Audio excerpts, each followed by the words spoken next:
Hello there, and welcome to another day. As you can see, the weather is cooperating as usual. And I'm pushing from Kansas into Missouri. And it's funny, is thinking about Kansas and Missouri, the only things I kind of keep coming back to is the fact that most of what I know about their history comes from basically the Civil War.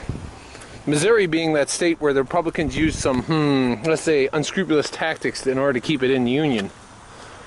But we'll see how today goes. Hopefully it can be as surprising as Kansas was. Kansas was far more enjoyable than probably I had allowed my fears to get the best of me when I was thinking about it. Hopefully Missouri continues to surprise.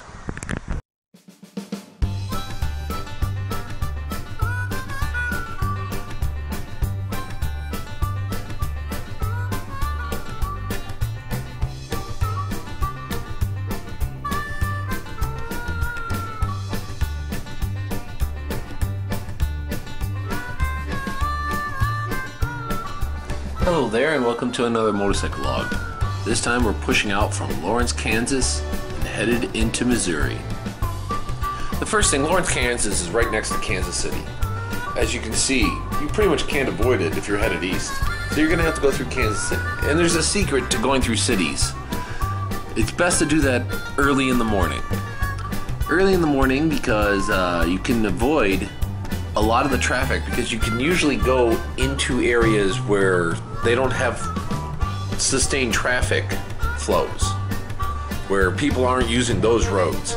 And it's also good because if you happen to wander into a neighborhood that's a little blighted, then well, they're a lot safer in the morning than they are in the evening. So it's a good trick and tip. The next thing I wasn't ready for was the amount of bugs that would be out today.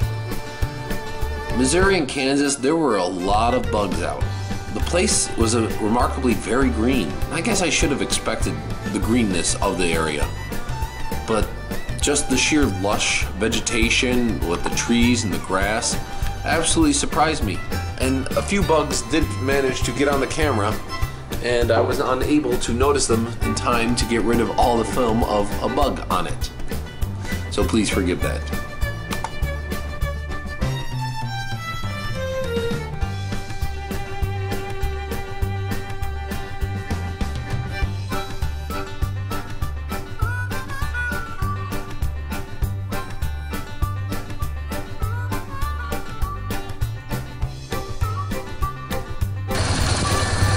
Now, some people might be wondering why there's a Confederate flag. Well, this is Missouri, and we're basically a border state, and they had a lot of strong Southern sympathies here. So they sent troops to the Confederacy as well as to the Union.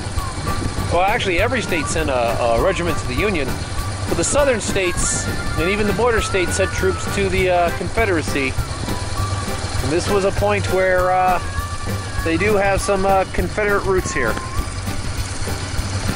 Okay, remember, this is Missouri, and there's a history, both interesting.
Heading through Missouri, you can see some of the big rivers that are kind of here, that all will eventually feed into the Mississippi as you move across the state. The Ohio, the Missouri, the Mississippi itself. all grand rivers that you can get to cross and get to see that feed the whole entire state. A lot of the state is also farmland, so you're going to see that. And it's easy to kind of make your way as you twist and turn through if you're off the highway. And that's fun. But going through, I knew this person lived here. I just didn't notice I was going to hit some of the historical monuments. First, it was the Battle of Lexington. A nice Civil War battle that many people can see. Ulysses S. Grant got a lot of notoriety by capturing the town. Then it was this, in Florida, Missouri, the birthplace of Samuel L. Clemens, better known as Mark Twain.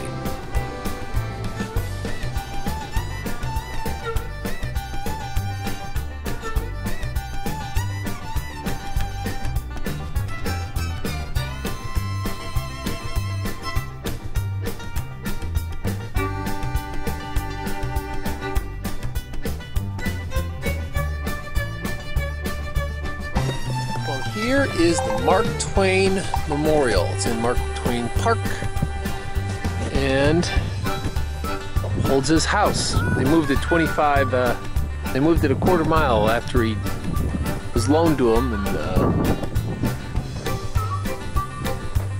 25 years after he died. But the house is actually in there. He was born in Missouri, town of Florida. I guess they call it Florida, Missouri because it's kind of swampy like. But yeah. I knew when Missouri had history. I didn't know it had like this kind of history. I knew Mark Twain was, or Samuel Clemens was from Missouri. Kind of the interesting fact is that he was very criticized by authors of his time because he used a plain language. He used the language that people actually spoke rather than kind of this lofty, kind of above everyone. It's kind of like showing that you have command of the English tongue more than anyone else.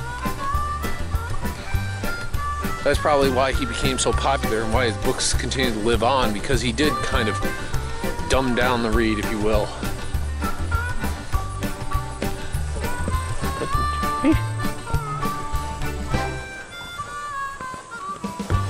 But he lived right near this lake.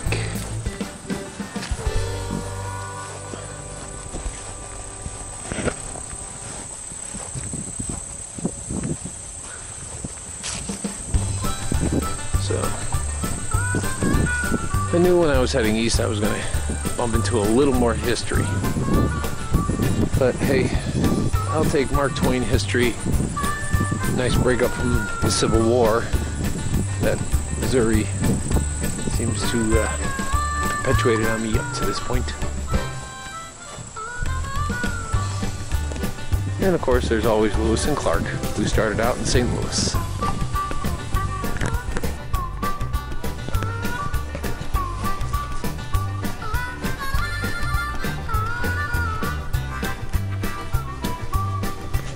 It's actually the house. Did they actually legit the house? I think they just moved the house inside. Or they built all this around it.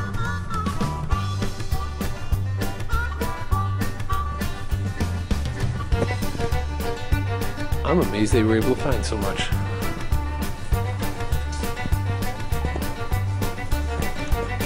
Some of the stuff.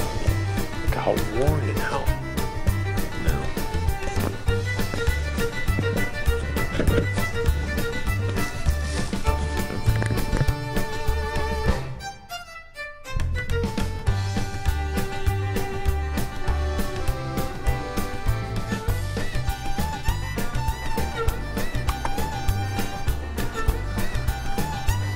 Moving on, the town, Moving on, there's a town, Hannibal, which just sits right on the Mississippi River, where Mark Twain used to live. And that would be my next stop. Thank you for watching.